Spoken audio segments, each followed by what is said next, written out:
días, maestro. Hoy le quiero hablar sobre el tema de la lectura, ensayos de lingüística general del autor Roman Jakobson. Ok, en este vamos a desglosar dos grandes elementos, los cuales son la poética y la lingüística, y cómo estas se relacionan entre sí para darnos a conocer sobre el lenguaje o la comunicación. Bueno, vamos a empezar hablando sobre qué es la poética. Bueno, la poética es el estudio de la literatura. En este también se exploran las cualidades de las estructuras verbales de una obra de arte. Arte es la expresión que nosotros hacemos o cualquier tipo de expresión que se pueda hacer al momento de nosotros hablar. Bueno, seguimos con la lingüística, ya que en es la ciencia global de la estructura verbal que estudia el lenguaje de todas sus manifestaciones. El lenguaje de todas las manifestaciones puede ser de forma poética, literaria, en cualquier tipo de los actos del lenguaje, en cualquier tipo de los usos del lenguaje.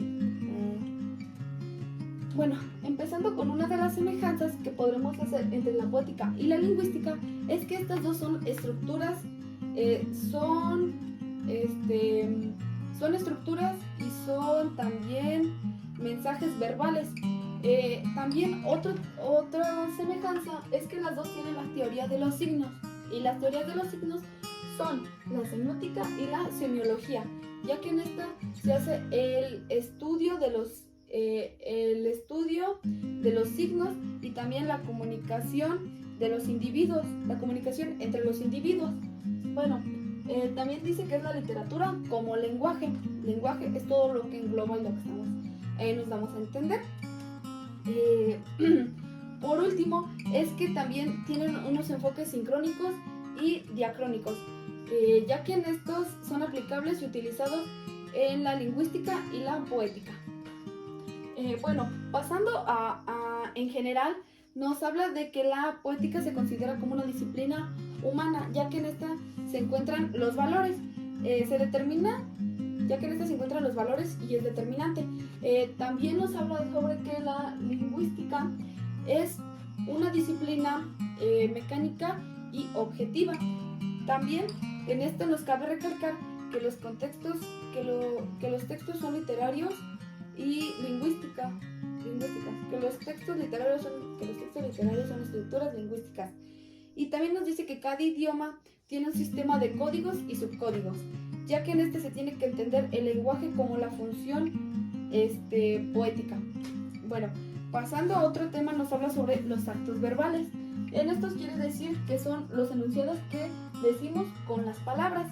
En este Jakobson determina 6 elementos, los cuales son el receptor, el direccionador, el contexto, el mensaje, el contacto, el código. En esto que nos habla es cómo nosotros nos dirigimos hacia los demás y cómo nosotros damos a entender algún tipo de mensaje por un canal, ya sea de forma oral, ya sea de forma escrita, en otro tipo de otro tipo.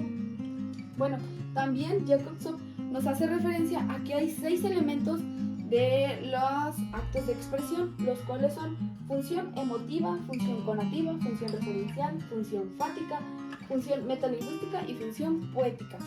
Ok, vamos a empezar con la función emotiva. Como su nombre lo dice, es la actitud del remitente. La actitud del remitente es sobre nosotros hacia el receptor, hacia el que lo está captando. Nosotros lo podemos decir de forma alegre, triste, enojada.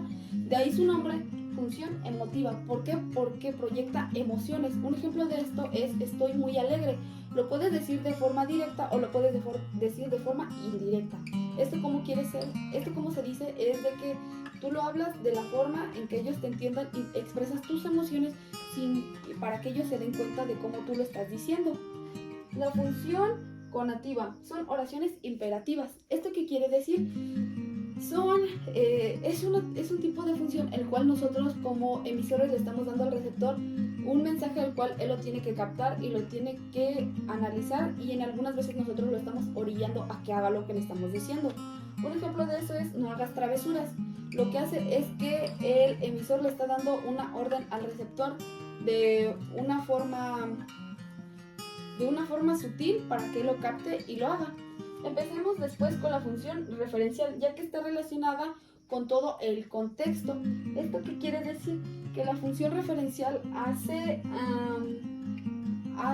valga la redundancia, hace la referencia a que lo que nosotros estamos diciendo lo tiene que captar la demás persona, o nosotros hacemos que lo capten y que ellos lo escuchen. Un ejemplo de esto es: ayer fui al cine.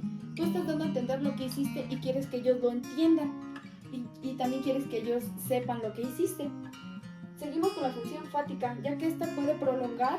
En esta se puede interrumpir la comunicación, en esta se puede prolongar o se puede interrumpir de forma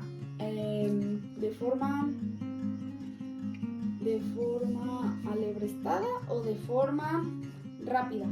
Esto se da cuando tú estás hablando con alguna persona y de repente un ruido externo entra a la conversación y corta la manera de la que están hablando, y tú para retomar el tema tienes que hacer preguntas. Un ejemplo de estas preguntas puede ser: ¿me escuchas? ¿Me oyes? ¿Me entendiste? En esto se basa la función fática. Seguimos con la función metalingüística, que es explicar algún aspecto de la lengua. Esto quiere decir que esto es cuando nosotros nos sentamos a aclarar el sentido de la palabra.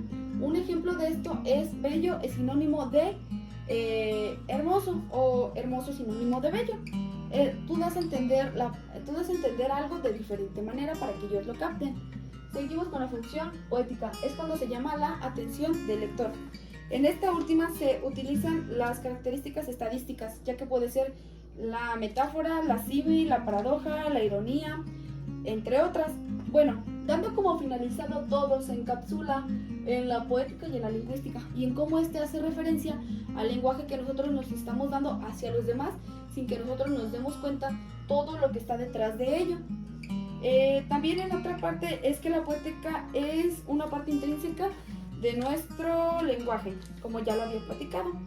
Y lo que quiero decir es que esta es una forma de ver el lenguaje como no se había encontrado. En esto relaciona todo, en cómo nos comunicamos, en cómo nos llevamos, en cómo nos expresamos, en cómo nosotros hacemos que los demás nos entiendan y cómo nosotros nos entendemos hacia los demás. Muchísimas gracias.